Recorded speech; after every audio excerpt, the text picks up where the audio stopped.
Nick Deluliis to the floor.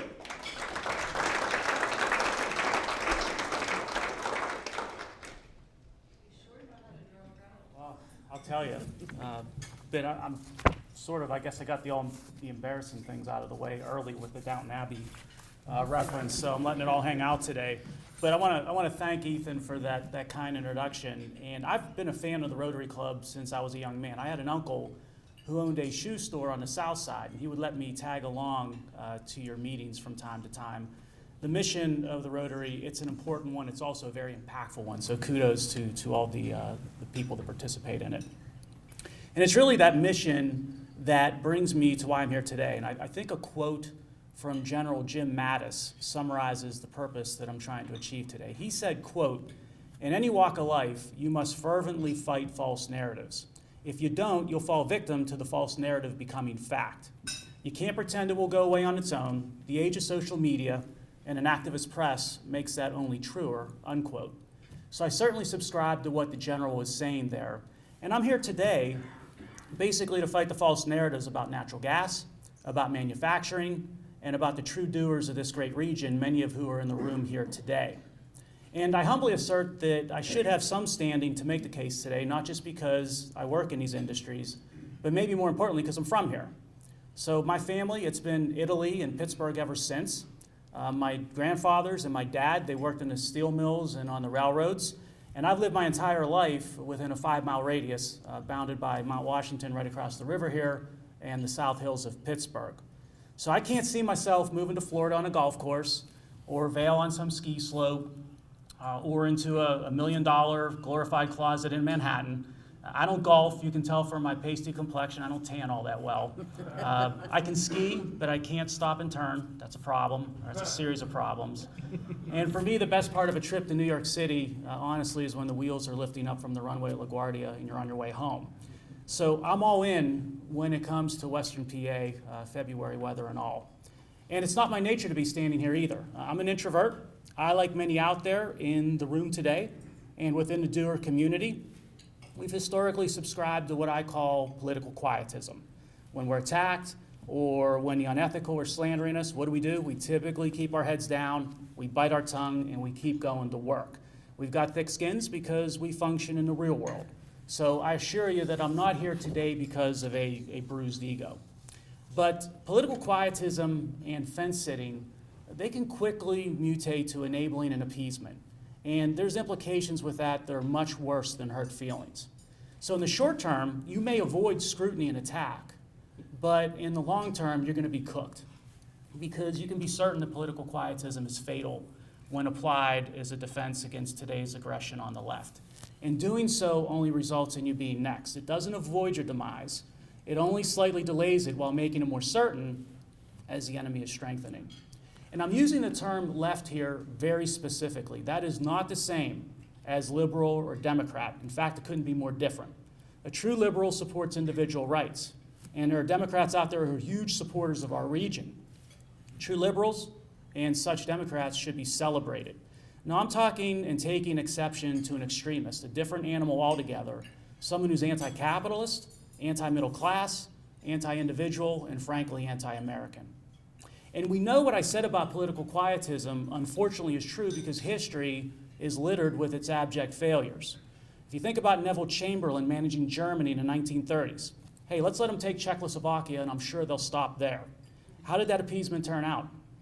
A modern variation of Chamberlain and Germany is Pakistan and terrorism. Pakistan has suffered greatly under terrorism, yet its leaders, they made a fateful decision to provide the terrorists refuge, I guess hoping that they could control and appease them. That was a big mistake, and today that country is in a more perilous position because of it. How about an example today with the tech industry and appeasement? Tech has spent years supporting and wrapping themselves around a spectrum of causes, frankly, have been hostile to free enterprise. And that strengthened and emboldened the hostile as they bled and fed off of the other doers, although they were feeding off of doers outside of tech. And I guess the tech industry figured this would help it avoid attack from the techno-bureaucrat or from the academic ideologue or from certain segments of the media. It's been wrong on all counts. So today, the techno-bureaucrat, they're going after tech under antitrust. The law firm is filing class action suit after class action suit. and the ivory towers in academia, they are bemoaning the evils of tech and how it needs to be controlled. And the media, or at least certain segments of the media, they're taking gratuitous shots any chance they get. So the guns have been turned on the Amazons and the Googles and the Facebooks and the Apples, and over the long haul, tech is going to lose, which means we're all going to lose due to tech's massive contributions to our society if we're not successful in changing things and turning things around. So let's disown political quietism and appeasement and fence-sitting when it comes to defending capitalism, defending free enterprise, defending the middle class, and defending the doers who create, enable, and serve all of these things, and of course, defending our great region. So I've got two topics to cover today. Okay, the first one is the current state of the natural gas industry is what monumental, epic success looks like. So what is the current state of the natural gas industry? Well, it looks pretty bleak. Winter prices are under $2. The forward price strip for this year and next is low. That indicates a lower for longer price regime. Storage levels are almost full. Supply is at historic highs. And many companies, their balance sheets and their cash flow statements as a result, they're under stress, they're under duress. And strangely enough, that's exactly what we all hoped for 15 years ago when the Marcellus first developed. Albeit I will admit we should have filed that outcome under the adage of be careful what you ask for. That's because all those metrics that I just ran through, they are the results of and they are the symptoms of technological innovation and breakthroughs. Disruptive technologies, they've got a history of seismically shifting not just the different areas and industries where the disruption occurred, but also the global macro. So the haters that are looking to throw shade on the natural gas industry, you'll hear them label it as old economy. The reality is that the shale revolution through horizontal drilling and completions technology, it's disruptive technology in action. And the facts speak. Not since Jonas Salk and the polio vaccine has this region delivered as positive of a step change to society as it has with natural gas. And that's with all due respect to the meds and the eds and all the other wonderful segments of our regional economy. Consider the reality. Natural gas today, it's prolific, it's repeatable, and it's economic. So remember not long ago when all those self-described experts called the industry a flash in the pan and a bust, and how production was going to be unsustainable, we couldn't keep production going. Where are those experts at today? Because again, first, the natural gas industry is prolific. Recoverable reserves from the Marcellus, they've exponentially increased by over 3,000% in 10 short years. And the Utica horizon below the Marcellus, it represents a 24 trillion cubic feet additional opportunity. You take the Marcellus and the Utica together across Ohio, Pennsylvania, and West Virginia, that represents the second largest gas field in the world. The region's natural gas industry, secondly, is repeatable. Thousands of wells have been drilled, decades of future drilling locations remain. And better yet, the productivity of those wells, it's grown fantastically as the innovation and continuous improvement from drilling and completions and data analysis and computer modeling, they keep getting better and better. Recoverable reserves per well are over 1,000% higher today than they were 10 years ago. And then last but not least, third, the region's natural gas industry, it is indeed economic. Not only are we one of the largest gas reserves in the world, we're also one of the lowest costs. In a commodity business, you know this, that is crucial. Low-cost basin wins the day. Low-cost basin owns the future. Ladies and gentlemen, that's sitting right below our feet. So when you're producing widgets at a prolific, repeatable, and economic pace, guess what? Supply of that widget increases at a cheaper and cheaper cost. And that's exactly what's happening today with the widget constructed of a carbon atom connected to 4 hydrogen atoms, aka methane or natural gas. And the efficiencies of this disruptive technology, they've unleashed massive new supply at low cost. And in the short term, even though the demand for natural gas is growing, it can't keep pace with the supply growth, so the price plummets. That creates pain for the very companies and the industry that innovated the disruptive technology. Margins shrink, cash flows decline, layoffs ensue, stock prices drop. Today it hurts. Today it stinks. Today it's painful. But we should all remind ourselves it's the hallmarks of epic success. Now, while my industry is going through all that short-term current pain of success, everyone else is benefiting, much to the chagrin of the haters. The locals in our region are winning. School district budgets are getting relief from energy bills. Drivers pay less for gas. That helps consumer demand.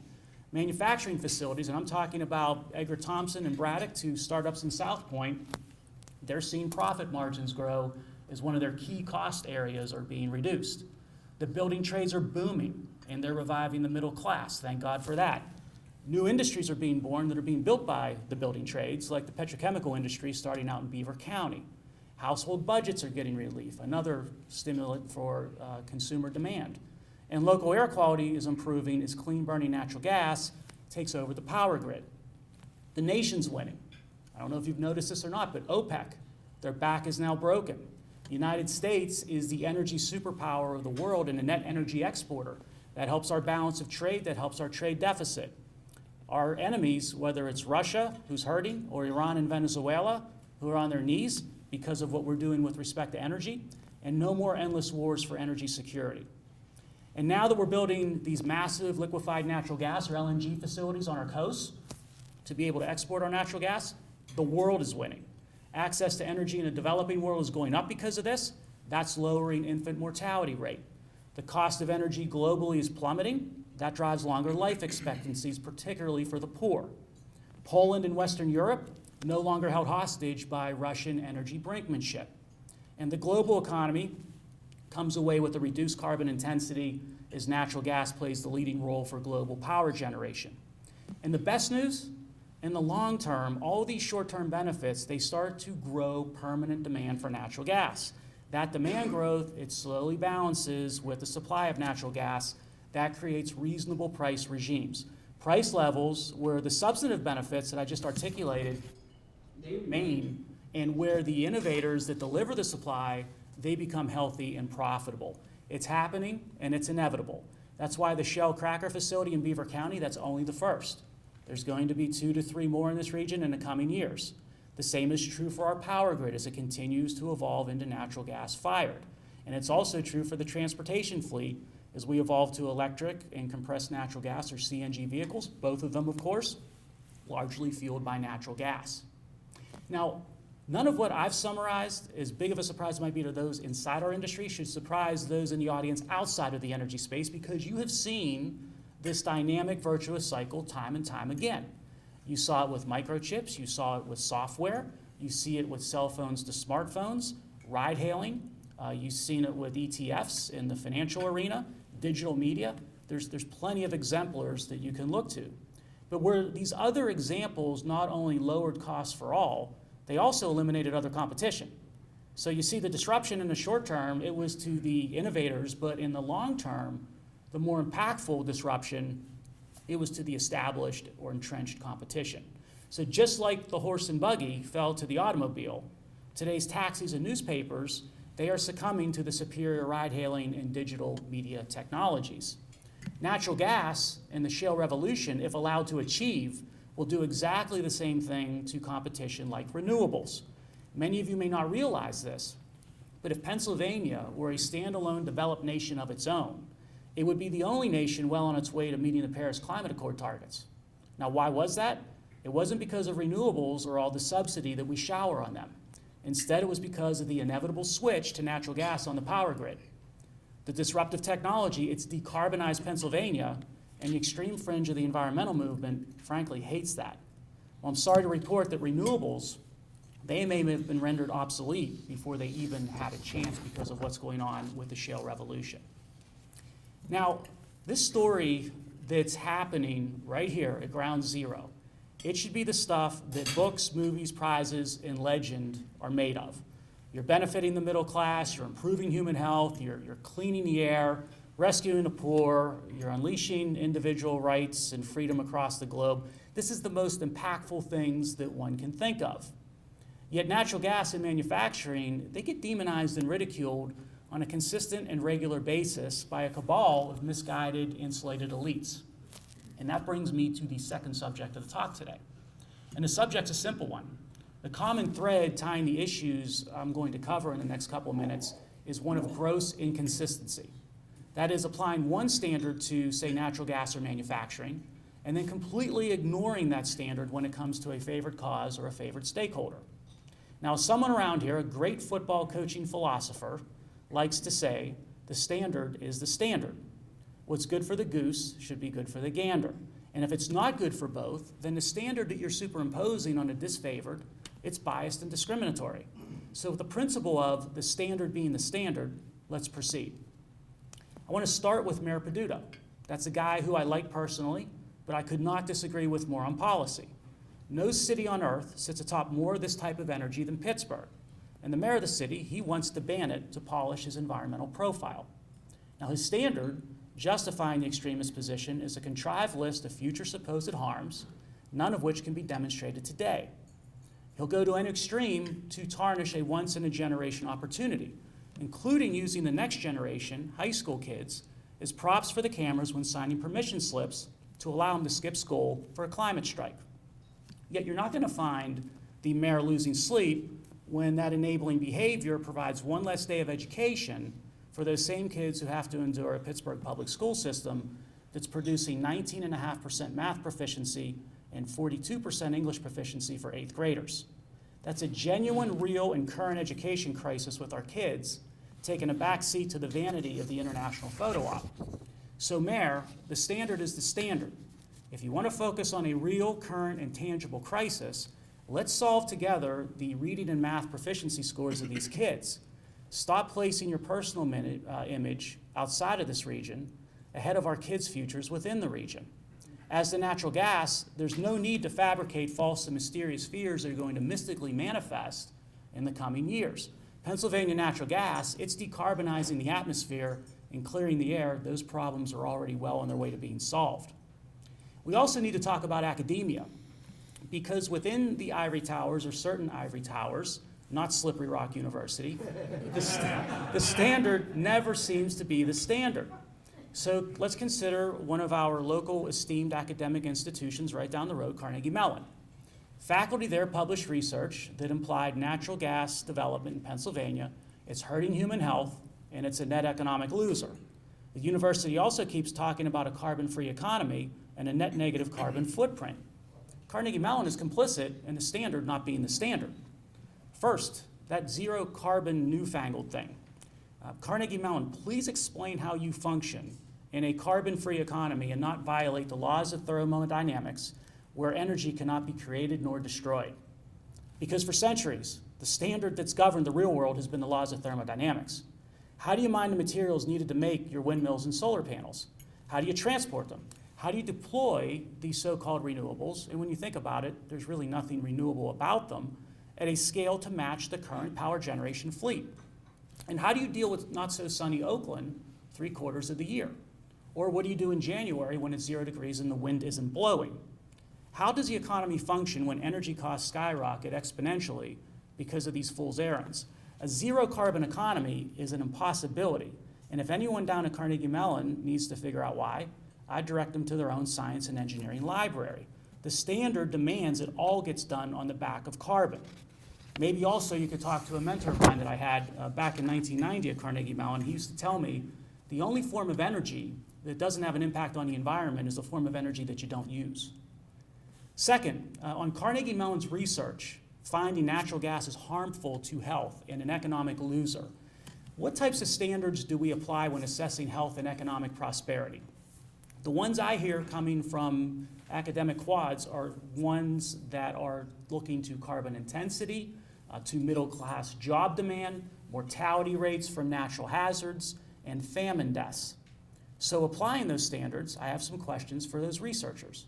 Why is it that the United States is already decarbonized as we use more natural gas if it's so harmful? Why are the regional building trades union halls booming and alive and prospering if natural gas is such an economic loser? Why have global mortality and economic loss from natural hazards experienced by the average human being fallen by a factor of 5 since 1980 if carbon is evil?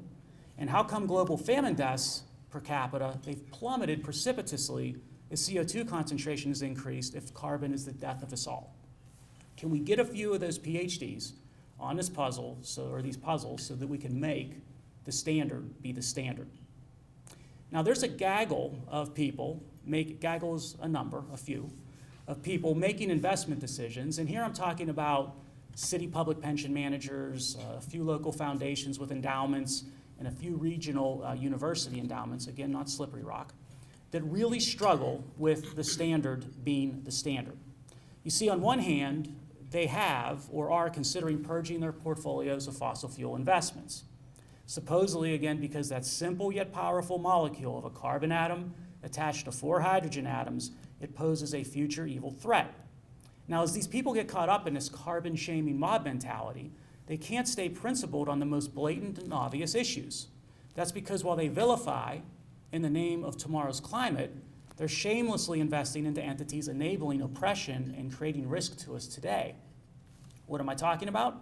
Scores of publicly traded tech companies, including the one in Bakery Square, Google, as well as hundreds of private tech companies, they're building substantial pieces of their business models on aiding and abetting China to oppress and intimidate across the globe. So these tech firms are willfully transferring technology and capital to an oppressive communist regime, and they're using both of those things to militarize the South China Sea, imprison millions of Muslims, build state-of-the-art missile systems that are aimed at us, and persecute Hong Kong democracy advocates. And these public pension fund managers, these select foundations, and these university endowment managers, they're gleefully investing dollar after dollar into the companies making this possible. So designating China enablers as worthy and our homegrown energy and manufacturing industries as unworthy, ladies and gentlemen, that is insulting. Let's challenge these entities to put their money where their mouth is and divest immediately of any tech company holdings that enable China's state aggression, or alternatively, stop the fossil fuel divestment nonsense. Either way, the standard must be the standard. Now let's see how what was once the protector of our democracy, and I believe will continue to be if we stay focused on this important issue, the press or the media, fares under the standard being the standard. The short answer is, depending on where you look, not so good. Look, I was a paper boy for years. I learned much about the world reading the paper from front to back every day before I delivered it. A properly functioning press, it's essential to a properly functioning free society. But comparing what certain segments of that profession has become versus what it was will make you disturbed, to say the least. There are once great local periodicals that today they read like tabloids. And portions of the so-called press today are for hire mercenaries bent on fabricating false narratives instead of reporting the news. And some of those media mercenaries, frankly, they despise our region, they hate our values, and they look down on the working man and the doers. And you can see this hypocrisy in action when comparing this fringe of the local media's treatment of the natural gas and manufacturing industries to the treatment of true environmental crises that are gripping our region. So consider how certain so-called local journalists report on the natural gas industry. They promote a disgusting falsehood of the industry causing childhood cancers, and no one is disturbed that there is zero evidence of such a thing.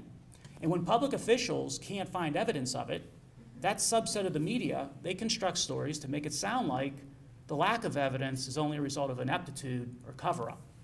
Today, you've got some local media that use paid-for and non-peer-reviewed research to justify linking natural gas or manufacturing to harm and health. If Exxon used bought research to show the health benefits of fossil fuels, the same journalists would throw a fit. The standard doesn't seem to be the standard. And a component of local media amplifies and promotes environmental extremist groups who call for a petrochemical moratorium in Western Pennsylvania. These outlets are echoing that Chemical Valley taunt that's thrown at that noble industry.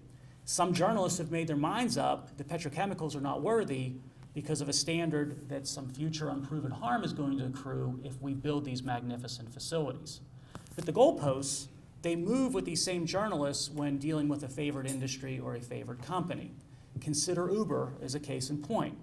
You won't find these journalists calling for ride-hailing's ouster from the region, despite Uber having to deal with current tangible harms associated with its business model.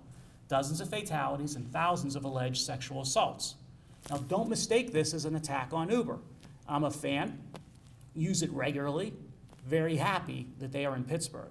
And yes, of course, Uber needs to do better on these unacceptable challenges. I'm sure they'd be the first to admit that. But the world is a highly imperfect place. And imposing standards of perfection for baseless future harm on the unworthy petrochemical industry while giving a pass to current harm on the worthy ride-hailing industry, That's that segment of the media's unwillingness to have the standard be the standard.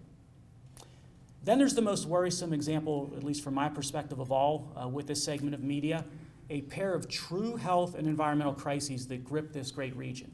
I'm talking about billions of gallons of raw sewage in Pittsburgh's waterways and toxic levels of lead in its drinking water. We've been in violation of clean water standards for years on sewage emissions, and the city has lead levels far, far above what the World Health Organization considers safe. These are current, tangible, and real harms to our quality of life. People and kids, they are getting sick because of these crises, and that's happening today. These crises have been avoided, ignored, and suppressed far too long by segments of the local media. And that's because the accountability for these water crises falls into the lap of favored politicians and bureaucracies. Fixes are readily available. This isn't rocket science. Many cities have solved the same damn problem because they had the will to do it. But solving these water problems, it's going to be forever delayed if unethical journalists continue to ignore and cover up inconvenient reality. In this situation, the standard not being the standard, it's harming our loved ones every day. I hope that you're as outraged by this as I am. And before I forget, I have to mention all the Davos CEOs out there. If you had your company sign a pledge to the Paris Climate Accord commitments, and then you were on CNBC lecturing to all of us about it at Davos, please, please, please do not let us see you flying on a private jet to and from exotic locales. Do what we all do, fly commercial, better yet fly coach. Don't have the arrogance to give us something about purchasing CO2 offsets that you bought for the jet's carbon footprint or some such nonsense. And don't blame security concerns for flying private. Either drop the private jet or fess up to your pledge being nothing more than PRBS.